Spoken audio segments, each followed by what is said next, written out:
સાંઢિયા પુલ પાસે ભારે વાહનોની એન્ટ્રી બંધ કરવામાં આવી છે। નવો બ્રિજ ન બને ત્યાં સુધી ભારે વાહનોની એન્ટ્રી બંધ કરવામાં આવી છે। ભારે વાહનો માટે અલગ ડાયવર્ઝન આપવામાં આવ્યું છે। ટૂંક સમયમાં જ નવા બ્રિજનું કાર્ય શરૂ કરવામાં આવશે।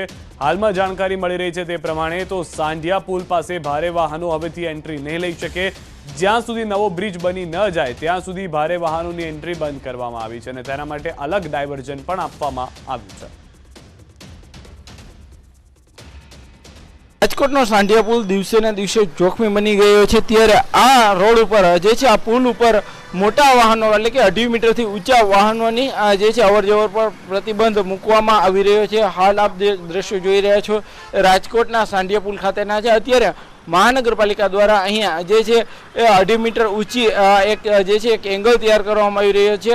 ત્યારબાદ અહીંથી કોઈ પણ મોટા 2.5 મીટરથી ઊંચા વાહનો પસાર નહીં થઈ શકે। ખાસ કરીને વાત કરવા જઈએ તો આજે છે મોટા વાહનોને પણ ડાયવર્ઝન આપવામાં આવ્યું છે।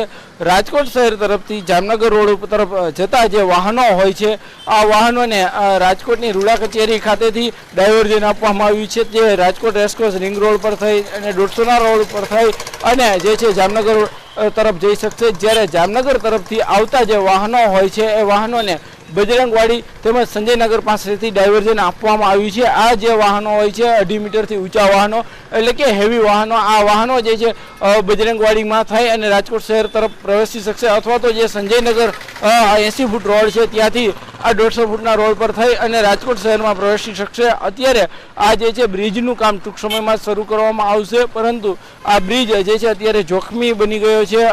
એટલા માટે અહીંયા જે છે મોટા વાહનોને ડાયવર્ઝન આપવામાં આવી રહ્યું છે તો બીજી તરફ જે છે આ બ્રિજનું કામ ટૂંક સમયમાં જ શરૂ થઈ શકશે તેવું હાલ જે છે લોકો કહી રહ્યા છે। હાર્દિક જોશી, ન્યૂઝ 18 ગુજરાતી, રાજકોટ।